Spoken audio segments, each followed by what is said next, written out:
The waiters kept refilling his wine glass like he was royalty. My mom laughed at every one of his jokes like she was auditioning for a sitcom laugh track. And my dad, who hadn't shown up to one of my school events since middle school, actually said the words, "I'm just so proud of you, son." Not to me. To Jason. And I was sitting right there. Same table. Same airspace. Allegedly the guest of honor, judging by the tiny blackboard sign that said, "Happy 29th, Eli," in fading gold chalk like an afterthought. But I smiled. Ate my $48 dry-aged filet like it wasn't seasoned with silent resentment. Said congrats.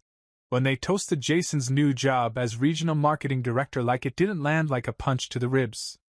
Let me rewind. I'm Eli Collins. Average height, above average sarcasm, professional background in surviving family dinners with my dignity intact. I grew up in the shadow of a golden boy, my older brother Jason, who, since birth, has been treated like the heir to a family throne that doesn't actually exist. In our house, Jason's C+ in algebra was a growth moment. My A was expected. When Jason broke a window with a baseball? He's got such a strong arm. When I broke a lamp accidentally vacuuming? How careless can you be, Eli? He got a car on his 17th birthday. I got a used bike with 2 gears and a flat tire. His entrepreneurial, high school weed-selling phase? A learning experience. My part-time cashier job? A waste of your real potential. But sure, I'm not bitter. I went to a state college while Jason attended some private school with a Latin motto. He graduated with a communications degree and connections. I graduated with a business degree and 2 part-time jobs. He got Dad's Rolodex. I got Dad's LinkedIn request, 6 years later. Still, I kept my head down. Built quietly. No handouts. No shortcuts. Just spreadsheets, small clients, and sleepless nights. I started a logistics and fulfillment company from my apartment, while working security gigs on the side. I wasn't flashy. Wasn't loud. I was just determined. But none of that mattered at the dinner. Because that night, while they were raising glasses to Jason and his massive step up in the corporate world, no one even mentioned it was my birthday until the waitress brought out a slice of cheesecake with a candle in it. She looked embarrassed. I think she knew. Jason clinked his fork against a wineglass. "Quick toast," he said, standing. Mom clutched her pearls like someone had proposed. "To new beginnings." Jason grinned. "Regional director, baby!" Everyone clapped. Except me. I was busy watching the reflection of the candle in my untouched dessert. It wasn't just about Jason. Not really. It was about how invisible I always felt when I was with them. My mom caught my eye after the toast. "You okay, sweetheart?" she whispered, like she noticed the silence too late. "Yeah," I smiled. "Just taking it all in." And I did. Every word. Every fake cheer. Every glossed-over moment. Because something in me shifted that night. Not out of revenge. But out of clarity. I realized they would never see me, not unless I built something they couldn't ignore. So I took the check that night. Quietly. Paid for the dinner. Didn't even split it. My name wasn't in their toast. But it would be in the headlines soon enough. After the birthday dinner, I didn't rage. Didn't slam a door. Didn't fire off a passive-aggressive group text about how I wasn't even mentioned. Instead, I got home, took off my button-down, microwaved the cheesecake, because dignity still deserves dessert, and opened my laptop. That night, while my brother posted a boomerang of his wine glass clink with the caption #blessed #promotion vibes, I was in a Google Doc, outlining a new operations model that could finally scale my company beyond 2 cities. You know what's funny? I've always worked like that, quietly. Not for applause. Just to prove I could. As a kid, I was the kind who took apart old radios from garage sales just to see if I could fix them. I wasn't loud about it. No science fair medals. Just me, tools, and the thrill of making something work. In high school, while Jason was starring in school plays and winning fake trophies for Most likely to lead. I was selling refurbished headphones out of my locker. $10 markup. Clean packaging. Repeat customers. One teacher told me, "You've got a head for business." My parents told me, "Focus on your real classes." In college, I'd built a basic inventory app for a friend's vintage store. She cried when it saved her hours of manual entry. My family? Wait, you're still working with clothes? I was always the nice one, the quiet one, the techie one. Never the impressive one. Even at family gatherings, I'd get stuck at the corner of the table. You know, the weird L section next to the cousins who still eat mashed potatoes with their hands, while Jason held court with his "I just crushed Q3" speeches. So when I say I started my logistics and fulfillment business from my apartment, I don't mean I got a startup loan or flashy investment. I mean, I bought secondhand shelving from a store that went out of business. Stored soaps, socks, and skincare jars in my hallway closet. Shipped orders by hand using USPS labels I printed at 2 a.m. It was called Anchor-Link Logistics, because while everyone assumed I was drifting through life, I was anchoring something real. January, we landed a contract with a rising health food brand. February, I onboarded 2 part-time employees. March, we moved into a shared warehouse in the industrial district. The lights flickered, and the heater coughed more than it worked, but it was a place with our name on the lease. Still, no calls. No texts from my parents asking how things were going. Jason posted a selfie from Cabo with some guy named Trent from corporate. My mom sent it to the group chat with R* glowing star. I replied with a thumbs up while juggling inventory counts and late vendor payments. But I didn't stop. Because April changed everything. We signed a 6-figure client, a sleek home goods brand in California. I pitched them from a cracked iPhone stand at a corner table in a cafe that spelled my name, Ellie, on the receipt.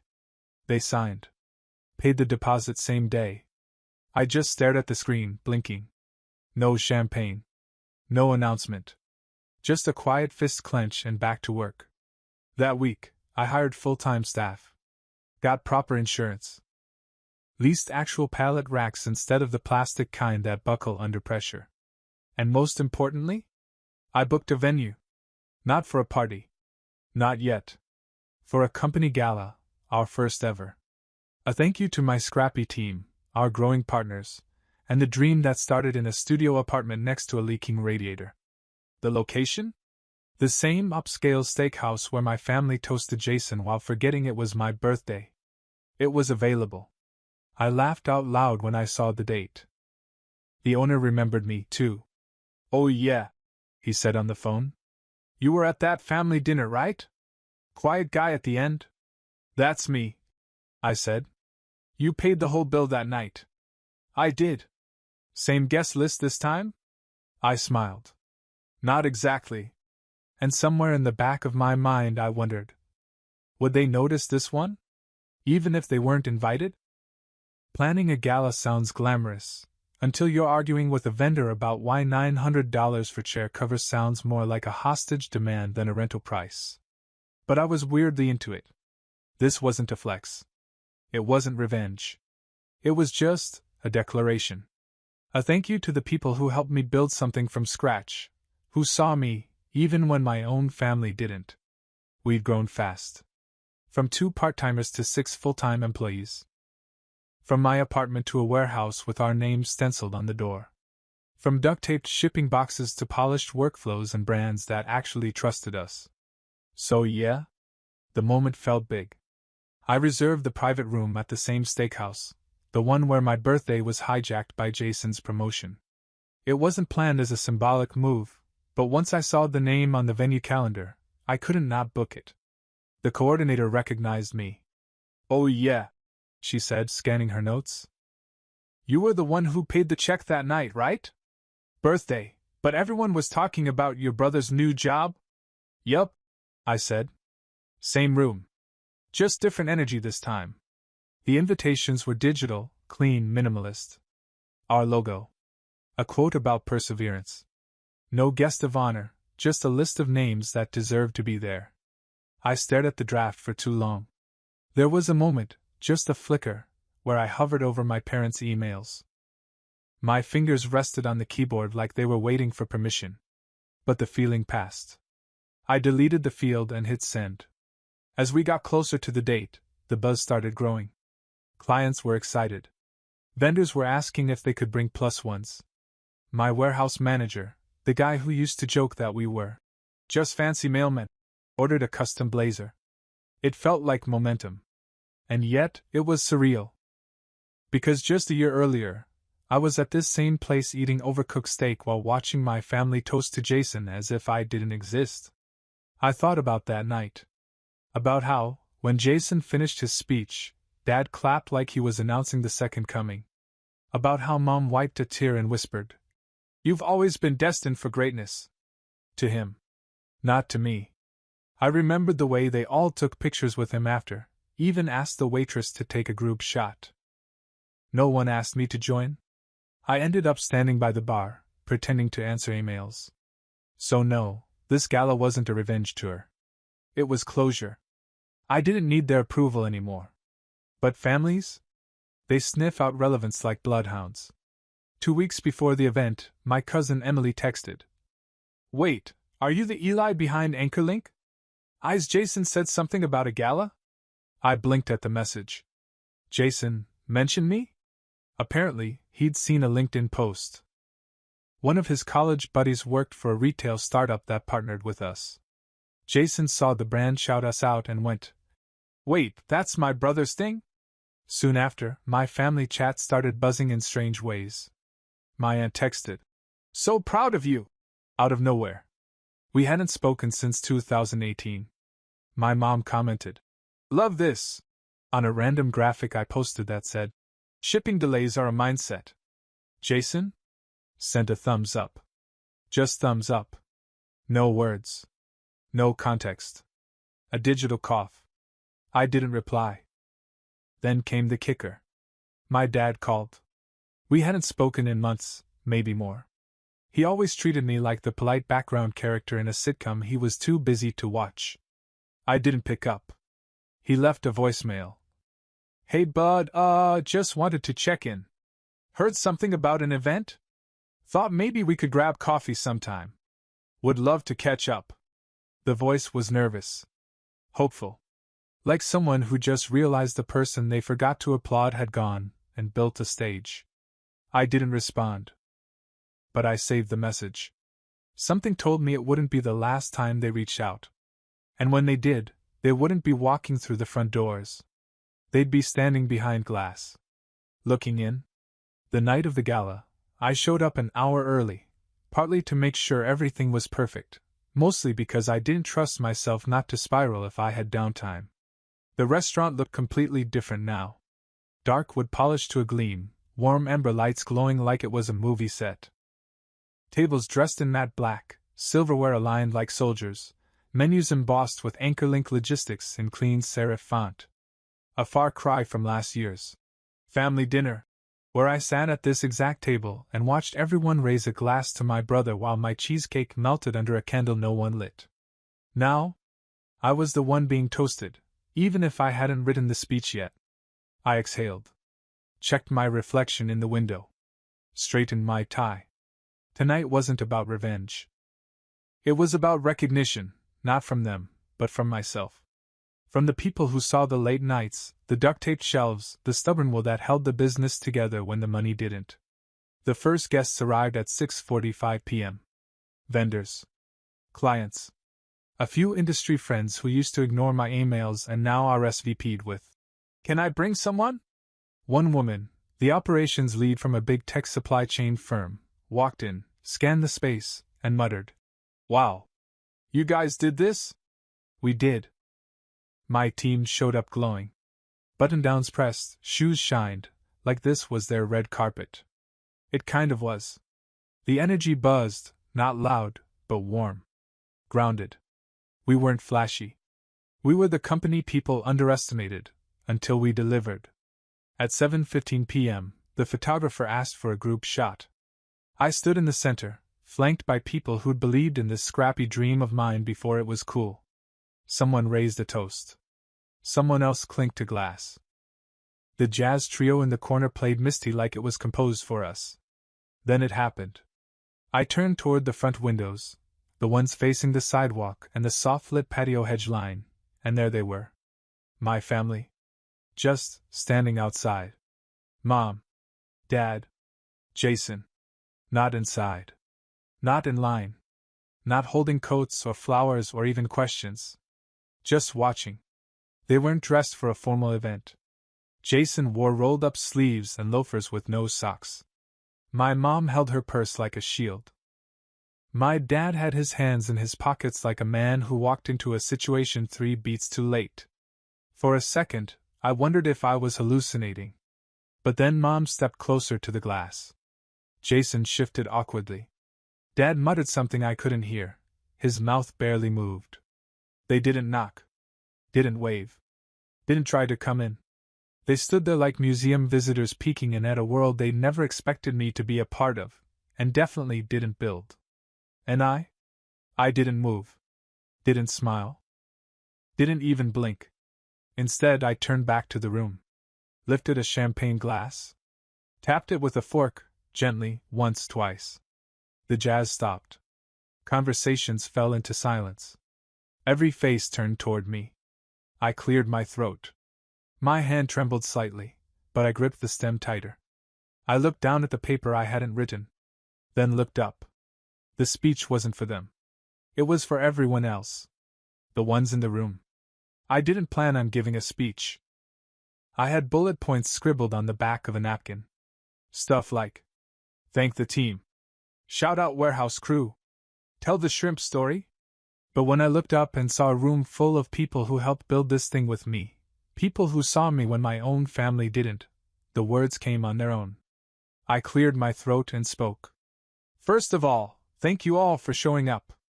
That alone makes this night better than my last birthday dinner. A ripple of laughter moved through the room. A few people glanced around, unsure if they were supposed to laugh.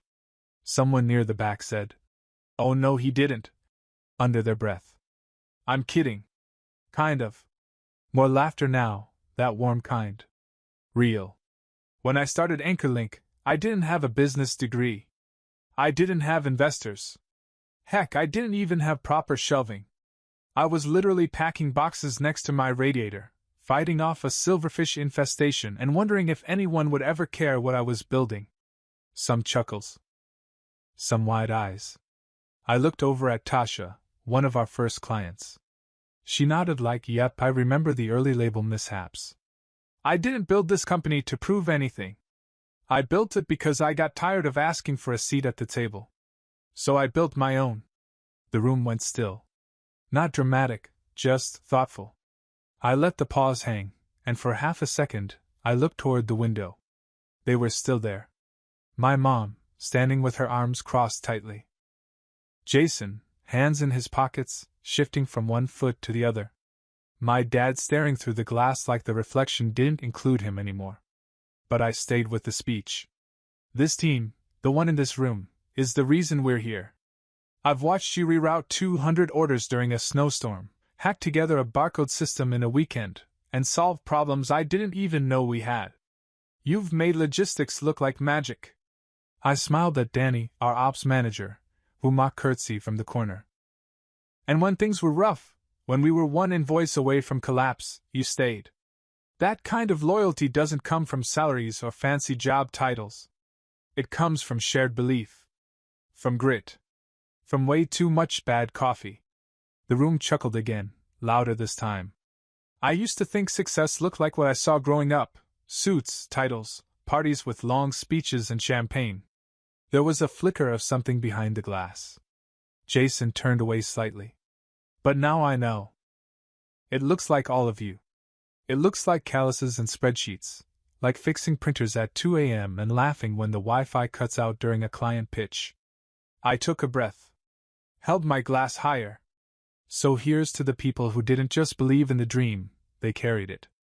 You made this real. And if you've ever felt unseen or underestimated, keep building. Keep showing up. Eventually, someone will notice. Another pause. Another look at the window. They hadn't left. But this time, it didn't sting. It didn't feel like longing or regret. It just felt settled. To us. The toast echoed back at me. To us. Applause erupted. Real applause. No forced smiles. No polite claps. The kind that fills your chest and makes your ears ring for a second. Someone whistled. Someone else shouted. Hell yeah! Even the jazz trio stopped playing and clapped. I stepped down from the platform and handed the mic off to Danny. The room melted back into movement, laughter, drinks, hugs, conversations. But for a moment I stood still. Because as loud as the applause was inside, outside, there was only silence. They hadn't moved. They didn't wave. Didn't call out. Didn't try to come in. They just stood there, watching something they never built, never supported, and never believed could exist without them. And this time? I didn't flinch. Didn't fold. Didn't even nod. I simply turned and walked toward the back patio. And I let them feel the glass. The morning after the gala, I expected silence. And for the first few hours I got it. No texts. No. We're proud of you. No. Let's talk. Not that I needed it. But a part of me, the version of me that used to wait by the phone after school concerts, still noticed the quiet. At 12:43 p.m., the silence cracked. Mom, the event looked beautiful. We're proud of you. Can we talk soon? I reread it twice. Proud? This woman once told me that learning how to run a business from YouTube made me unhireable. Now she's proud? At 12:47 p.m. Dad, we didn't want to intrude. Just wanted to be there for your big moment. Ah yes, because lurking behind a glass wall like you're casing a jewelry store isn't intruding. Then 1:01 p.m. Jason, didn't realize how big your company's gotten. Good work, man. No punctuation. No apology. Just the emotional equivalent of a thumbs up from across the void. I didn't reply. But I screenshotted the texts and sent them to Danny with one caption. Apparently the gala had some surprise attendees. She replied with 3 cry laugh emojis and, do we send them leftover shrimp skewers or nah? They didn't stop. 2 days later, I was in a meeting when my phone buzzed again. Mom, maybe we could do lunch? Just you and me. I promise, no speeches this time, smiley face. That, this time, carried so much weight, I had to set my phone down and walk away. Back then, she gave Jason a full monologue at my birthday dinner. I got, what?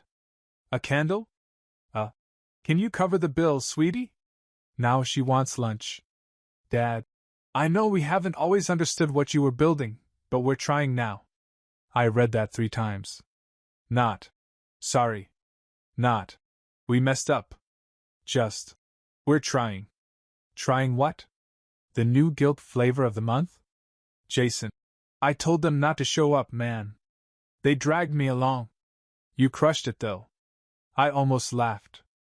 This was the same guy who once made a speech template for work functions and sent it to me with a note. You'll probably never need this, LOL. Now suddenly he's my biggest cheerleader? No thanks. The truth is, I wasn't angry. Not anymore. I was just done. Done carrying the itch to be seen. Done trying to force recognition from people whose version of love was conditional and quarterly at best. That's what they never get. They think if they show up late, the applause will still be waiting. They think if they say, we're trying, it wipes the slate clean. But sometimes, you just stop playing. A week after the gala, I got an email. Subject: family dinner? It was from Mom. She'd CC'd Dad. And Jason. No message. Just a Google Calendar invite for 7 p.m. at a mid-range bistro downtown. I remembered the place. They once threw a whole party for Jason there, champagne, chocolate cake, framed photos, even a slideshow. I found out about it through an Instagram story. They forgot to block me that time. I stared at the invite for a long time. Then I clicked. Decline. No note. No explanation. Just a quiet, full stop. That night, I had dinner at my place. The table was mismatched, a couple chairs from IKEA, two from a garage sale. The plates didn't match. There was a water stain on the table from someone's Red Bull can. But the people? Perfect. My team. A few close friends. One of our warehouse guys brought his girlfriend, who ended up roasting me for mixing up overnight and 2 days shipping again. Laughter echoed. Tasha told the story about the label printer from year one. Danny brought a bottle of wine labeled, "For the CEO who actually delivers." At one point, someone proposed a toast. To Eli. Someone started. But I held up a hand. Nah. To all of us. And just like that, the glasses clinked. The room hummed. And there wasn't a single person outside the window trying to get in. It had been 2 weeks since the gala. No more texts from Jason. No more soft-pitched, "Hope you're well," from Mom. The silence was back, but this time, it didn't feel cold. It felt earned. Then she called. Not texted. Not emailed. Not even a voice memo like she'd started sending during quarantine. An actual phone call. I let it ring once, twice. Then picked up. Curiosity won. "Hi, sweetheart," she said in that tone people use when they're about to ask if you can help them move a couch. "How are you? How's the company? Warehouse? All that going okay?" "Doing fine," I said flat. She gave a small laugh like she didn't quite believe it. "Well, I'm glad. Really, I am. And listen, this isn't a big thing, just, we were wondering about something. Here we go." She took a breath, like she'd just gotten her cue. "Jason's been going through a rough patch lately. His department's doing some restructuring. You know how these companies are. No loyalty, even after everything he's done for them." I leaned back in my chair and stared at the wall. I knew exactly how those companies were. Especially when they promoted charisma over competence for years. He's just feeling really lost. And we thought, maybe, if there was a spot at your company. Even just something small? Until he gets back on his feet. There it was. Not, "He's sorry." Not, "We mishandled things." Just the age-old family language, "He needs something, what can you do?" I stayed quiet for a beat too long, because she added quickly. "Obviously it's your decision. We just thought, it could be nice. For both of you." I said, "I'll think about it." Which, in mom speak, translated to, "He's considering it." Praise be. But in Eli speak? It meant, "Not a chance." That night, I found an old group chat screenshot, the one from a few years back when Jason said, "Eli's got his little business, lol.